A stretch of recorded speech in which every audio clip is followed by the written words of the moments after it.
आज मैं आपके लिए ये पुस्तक लेकर आई हूँ। ये है प्रिंसेस। ये सऊदी अरेबिया की राजकुमारी सुल्ताना अल सऊद की सच्ची आत्मकथा है। आइए मैं आपको राजकुमारी सुल्ताना अल सऊद की सच्ची आत्मकथा से कुछ पन्ने पढ़कर सुनाती हूँ। मेरा नाम है सुल्ताना अल सऊद। मेरे नाना सऊदी अरेबिया के अल सऊद महाराजा अल सऊद है। मेरी माँ प्रथम महाराजा अल सऊद की सगी बेटी हैं। इसीलिए मैं सऊदी अरेबिया राज परिवार की जो इनर सर्कल कहते हैं, मैं उसकी सदस्य हूँ। जैसे कि सऊदी अरेबिया में आम बात है, मेरे पिताजी की भी 4 पत्नियां हैं। मेरी माँ पहली पत्नी थी।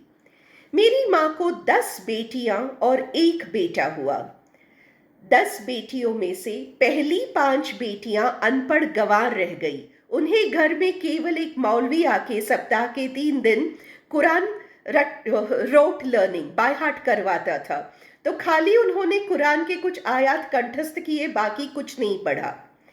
इस बीच क्या हुआ, हमारी महाराजा फैजल एक बार इजिप्ट गए थे, जहां उनकी मुलाकात महारानी इफ़्फ़त से हुई और उन्होंने महारानी इफ़्फ़त से शादी करके घर लेके आए। महारानी इफ़्फ़त इजिप्ट की थी और स्वयं बहुत पढ़ी लिखी थी। वो यही चाहती थी कि कुरान के अलावा राजघराने की लड़कियां कुछ तो सीखे। इसके लिए वो स्वयं घर घर पैगाम भेजती थी और उन्होंने अल सऊद राज परिवार की राजकुमारियों को थोड़ी बहुत पढ़ाई लिखाई करवाने के लिए बहुत कुछ किया। ना चाहते हुए भी मेरे पिताजी ने मुझे और मेरी 4 दीदियों को पाठशाला में भेजा। हम 10 बहनों में से पहली 5 बहनें आज भी अनपढ़ गंवार हैं। बाकी की हम छोटी 5 बहनें थोड़ी बहुत पढ़ी लिखी है और ये सब महारानी इफ़्फ़त के कारण हुई है। तो महारानी इफ़्फ़त के कारण मैं पाठशाला जाने लगी। उस समय मुझे मालूम नहीं था कि सालों बाद एक ऐसा दिन आएगा कि मैं महारानी इफ़्फ़त की इतनी शुक्रिया अदा करूंगी। खैर, हम सब राजकुमारियों के लिए एक अलग पाठशाला थी जहां हम जाने लगे। मेरी 2 खास सहेलियां थी, वाफा और नादिया। हम तीनों हमेशा साथ रहते थे। 6 साल की उम्र में 6 साल की मुश्किलों और सुख दुख की बातें करते थे। 10 साल की उम्र में 10 साल की मुश्किल और सुख दुख बांटते थे। 14 साल की उम्र में 14 साल के सुख दुख और मुश्किल बांटते थे। मेरा जीवन बस ऐसे ही चल रहा था। कहती हैं, जब मुसीबत आती है तो अकेली नहीं आती, हमेशा मुसीबतों का पहाड़ टूट पड़ता है। जब मैं 15 साल की थी, तब मेरे साथ भी कुछ ऐसा ही हुआ। मुसीबतों का पहाड़ टूट पड़ा। सबसे पहले तो मेरी माँ मर गई।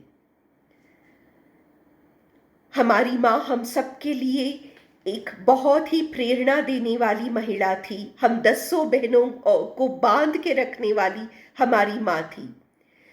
माँ के मर जाने के 2 महीने बाद हमारे भाई अली ने हमें आकर बताया कि पिताजी फिर से शादी कर रहे हैं। 3 ही पत्नियां हैं, 4 अलाउड है। माँ मर चुकी थी, पिताजी एक और शादी कर रहे थे। मैंने पूछा, इतनी जल्दी? मेरे भाई अली ने हंसकर कहा, हाँ। बात तय हो गई? किससे शादी कर रहे हैं पापा? अली ने हंसकर कहा, अब रांदा से, तुम जानती हो ना? कौन रांदा? मेरी सहेली रांदा, मेरी क्लासमेट। अली ने कहा, हाँ वही रांदा। और इस तरह मां के मरने के 4 महीने के अंदर अंदर पिताजी ने मां को रिप्लेस किया, वो भी मेरी क्लासमेट से।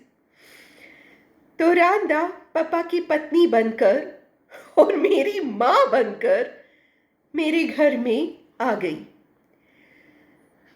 वाफा, नादिया और मैं हमेशा घूमने घामने जाते थे। सूख यानी कि बाजार, सूख जाते थे, ड्राइवर हमें सूख पे छोड़ देता था, सूख के दरवाजे पर, और 1 घंटा 1.5 घंटा 2 घंटा बाद आकर सूख के दरवाजे पर हमें पिकअप करके वापस आता था। एक दिन कई कारणों से मैं उस दिन जा नहीं पाई। उस दिन केवल वाफा और नादिया सूख पे चली गई। वाफा और नादिया ऐसे ही सूख घूम रही थी। काफी देर हो गया, बाहर आके देखा तो नादिया का ड्राइवर वहां था ही नहीं। देर हो रही थी और उन्हें घर जाने की जल्दी थी, तो उन्होंने घबराहट में किसी से लिफ्ट मांग ली। जैसे ही वो किसी अनजान आदमी से लिफ्ट मांग लिया और जैसे ही वो गाड़ी चढ़ने जा रहे थे, मुतावा, जिसे वेस्ट में रिलीजियस पुलिस कहते हैं, रिलीजियस पुलिस हमारी भाषा में मुतावा कहते हैं, वो अचानक से कहीं आके टूट पड़े। तुम 2 लड़कियां, क्या तुम इन्हें जानते हो? क्या ये तुम्हारे पिता है? क्या ये तुम्हारे भाई है? क्या ये तुम्हारे बेटे हैं? नहीं है, कोई नहीं है। तुम्हें इस्लाम का कानून नहीं पता, शरिया नहीं पता, अनजान लड़कों से लिफ्ट लेने आ रही हो, शर्म नहीं आती तुम्हें? करके वाफा और नादिया को जेल में डाल दिया। जेल में वाफा और नादिया की पूरी शारीरिक जांच हुई। मौलवियों ने छू छू कर वाफा और नादिया का सर से पांव तक जांच किया। डिटेल जांच करने के बाद यह साबित हो गया कि वाफा और नादिया कुंवारियां हैं, उनका किसी से कोई शारीरिक संबंध नहीं है, एंड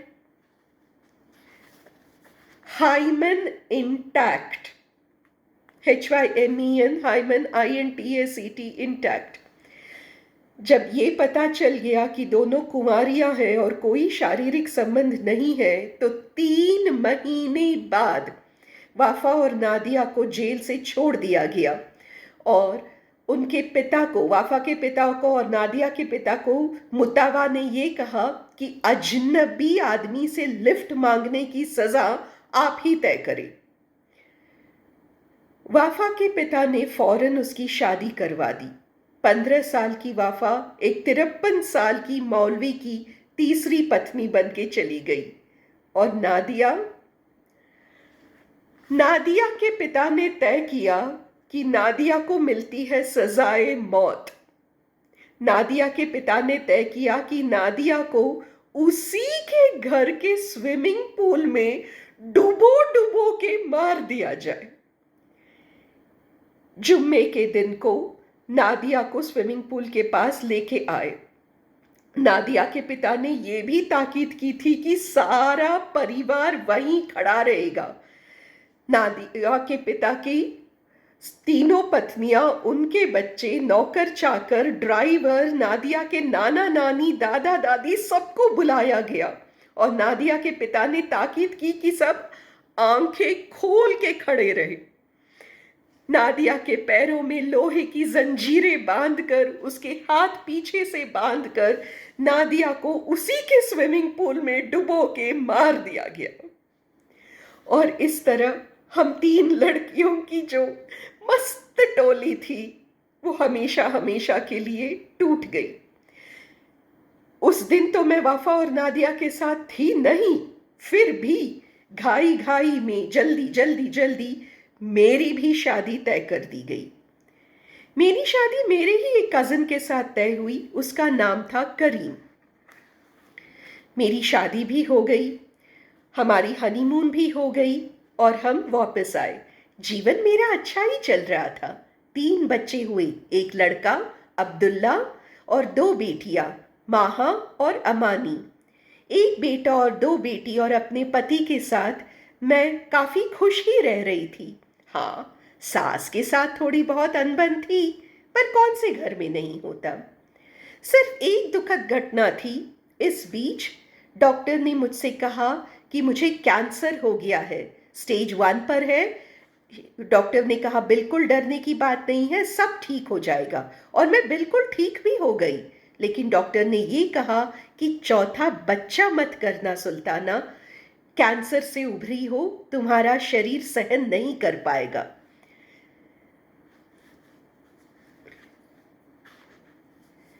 थर्सडे 28 अगस्त 1980, गुरुवार 28 अगस्त 1980।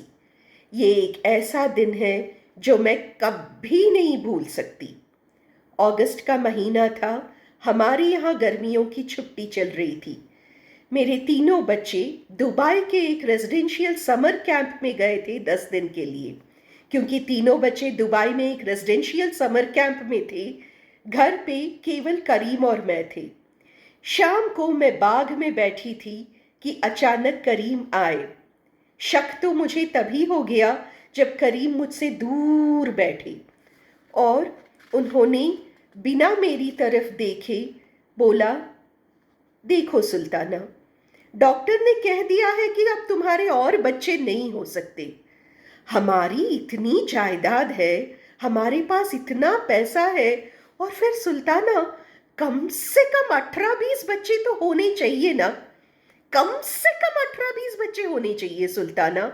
अब तुम और नहीं जन्म दे सकती, तुम्हारी गलती नहीं है, लेकिन मैं 3 पे बस नहीं हो सकता। मैंने फैसला कर लिया है, मैं दूसरी शादी कर रहा हूं। बेकार में से चिंता मत करो सुल्ताना, प्यार तो मैं तुमसे भी करता रहूंगा। वो सिर्फ 17-18 बच्चे जनने के लिए है, लेकिन ये मेरा निर्णय है। मैं 3 बच्चों पर बस नहीं हो सकता, 18-20 बच्चे चाहिए, मैं दूसरी शादी कर रहा हूं। करीम की ये बात सुन के मैं दंग रह गई। मैं कभी सोच भी नहीं सकती थी कि मेरे जीवन में भी एक ऐसा दिन आएगा। मैं तो हमेशा समझती थी कि मैं और करीम खुश हैं और एक दूसरे के लिए काफी हैं। मेरा और करीम का जोर से झगड़ा भी हुआ, लेकिन करीम सुने नहीं और गुस्से में चले गए। मैं जानती थी कि मैं खुला भी लूंगी तो जीवन भर दोबारा बच्चों का मुंह नहीं देख पाऊंगी, लेकिन मैं हार मानने वालों में से नहीं थी। जैसे ही करीम घर छोड़ के चले गए, मैंने भी एक बहुत बड़ा फैसला किया। मैं काफी होशियार थी। आते जाते यूं ही झांकते झांकते मैंने पता कर लिया था कि लॉकर नाम का कॉम्बिनेशन क्या है। मुझे मालूम था कि करीम 2-3 दिन लौटने वाले नहीं हैं, माँ के यहाँ गए होंगे। मैं जनाना क्रॉस करके मर्दों वाली क्वार्टर्स में गई और लॉकर का कॉम्बिनेशन मैंने लगाया और लॉकर खोला, क्योंकि लॉकर में मेरे और मेरे तीनों बच्चों के पासपोर्ट्स होते थे। मुझे पासपोर्ट्स चाहिए थे, तो मैंने लॉकर खोला। क्या किस्मत है, पासपोर्ट्स तो थे ही, साथ में 10 लाख यूएस डॉलर्स नकद पड़े हुए थे। मैंने फौरन चारों पासपोर्ट और 10 लाख यूएस डॉलर्स नकद सब बटोरा, एक बड़े बैग में डाला। फिर मैंने अपने पायलट को फोन किया। हम राज परिवार के हैं, हमारे यहाँ सबके पास एक एक दो दो एरोप्लेन होती है। जैसे कि आम लोग कहते हैं, ड्राइवर गाड़ी निकालो 10 मिनट में निकलती हूँ, हम लोग कहते हैं पायलट एरोप्लेन निकालो 1 घंटे में निकलती हूँ। ऐसे राज परिवार में ये आम बात है।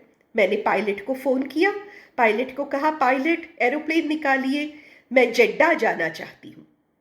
और ये भी आम बात थी, रियाद टू जेड्डा, जेड्डा टू रियाद हम लोग हमेशा घूमते रहते थे, कोई नई बात तो थी नहीं। पायलट ने कहा, ठीक है राजकुमारी, आप आ जाइए, एरोप्लेन तैयार मिलेगी। मैंने अपने सारे गहने 10 लाख यूएस डॉलर्स और चारों पासपोर्ट लिए। फिर मैंने एक कागज कलम लिया। शुक्र है महारानी इफ्फत का, जिसके कारण मैं थोड़ी बहुत पढ़ी लिखी थी। मैंने लिखा, मैं करीम अपनी पत्नी और अपना बेटा अब्दुल्ला और बेटियां माहा और अमानी को देश से बाहर जाने की इजाजत देता हूं। और मैंने हस्ताक्षर किया, करीम। हमारे देश का कानून है, जब तक पति साथ में ना हो या पति की लिखित अनुमति ना हो, हम लोग कहीं देश छोड़कर जा नहीं सकते या कहीं भी उड़ नहीं सकते।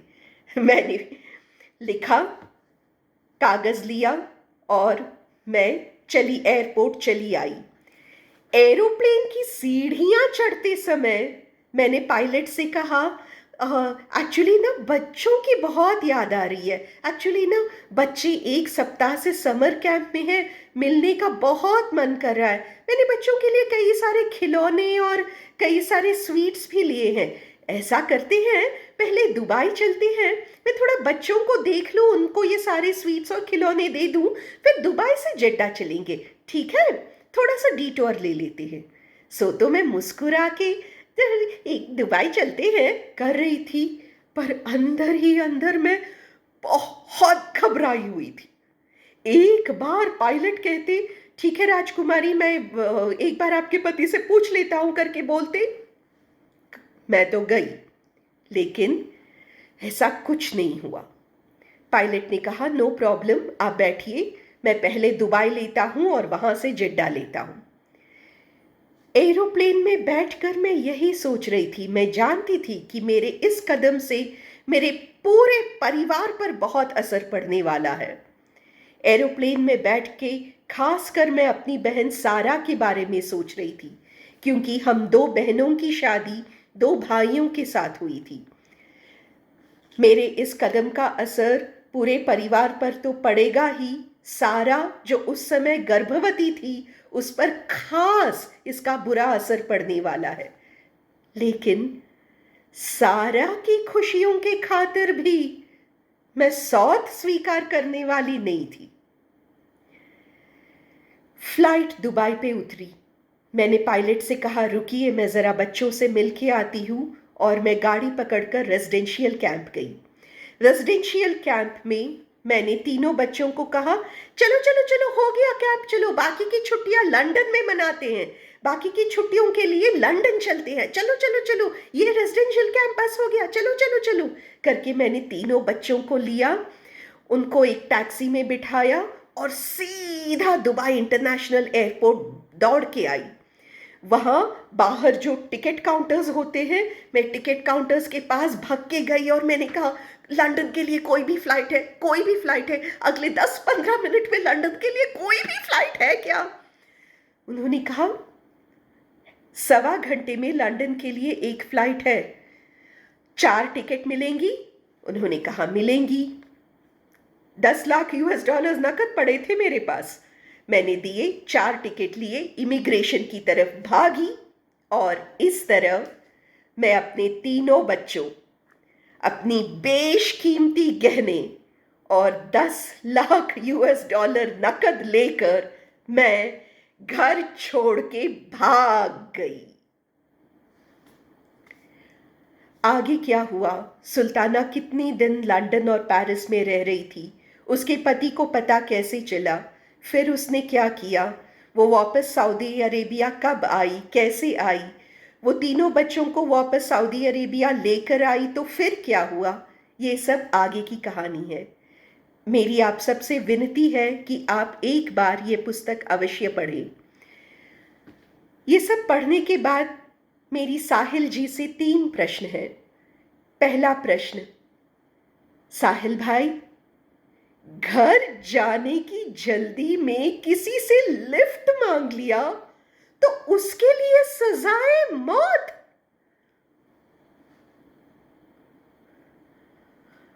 और मेरा दूसरा प्रश्न, साहिल भाई, ये कम से कम 18-20 बच्चे, कम से कम 18-20 बच्चे क्या होता है? हाँ, चाहे नूजोत के पिता जैसा दिहाड़ी मजदूर हो या राज परिवार का करीम हो, सबको कम से कम 18-20 बच्चे चाहिए, क्यों? और अगर कम से कम 18-20 है तो ज्यादा से ज्यादा कितना है? और साहिल भाई, मेरा तीसरा प्रश्न, साहिल भाई, किसी जमाने में हिंदुस्तान में भी यही कहते थे कि महिला को बचपन में पिताजी के साथ, जवानी में पति के साथ और बुढ़ापे में बच्चे के साथ रहना चाहिए। वो तो किसी जमाने में यही महिला के लिए अच्छा है करके बोलते थे, किसी जमाने में कहते थे। आजकल तो न कोई उसे बोलता है, न कोई उसे मानता है। करोड़ों करोड़ों महिलाएं नौकरी करती हैं, अकेली रहती हैं, अकेली घूमती है। और वैसे देखा जाए तो ऐसे कानून कई सारे देश में हैं, जैसे कि उदाहरण के लिए आप किंग हेनरी दी एट की कहानी ले लीजिए। जब किंग हेनरी दी एट ने क्वीन कैथरीन एरागोन को तलाक दिया, तो क्वीन कैथरीन एरागोन जो कि स्पेन की राजकुमारी थी, उसने कहा कि नहीं नहीं, हमारे यहाँ हम एक बार ससुराल आते हैं तो ससुराल में ही रहते हैं, हमें वापस मायके जाना पसंद नहीं। मेरे पति ने मुझे तलाक दे दिया हो तो भी यही मेरा ससुराल है, मैं यही मरूंगी करके वहीं इंग्लैंड में बगल में एक छोटे से महल लेकर रह रही थी। एनी ऑफ क्लीव्सवीव की भी वही कहानी है। वो भी तलाक के पास वापस जर्मनी नहीं गई, उसने भी कहा हम एक बार ससुराल आते हैं तो यही मरते हैं, ऐसा कह के वो भी वहीं पड़ी रही। नहीं, ऐसी कई सारी कहानियां हैं। ऐसी गलत प्रथा, ऐसी गलत चीजें हर देश में होती थी, हिंदुस्तान में भी होती थी, इंग्लैंड में थी, इटली में थी, स्पेन में थी। रशिया की कैटरीना की कहानी तो सबको मालूम है। लेकिन ये गलत प्रथाएं सारे देशों से जा चुकी है, इस्लाम से क्यों नहीं जा रही? ये पति की आज्ञा के बिना बच्चों को लेकर नहीं जा सकते। ये सारे देशों से ऐसी प्रथाएं जा चुकी हैं, इस्लाम से क्यों नहीं जा रही? ये साहिल भाई मेरी आपसे तीसरी प्रश्न है। प्रणाम।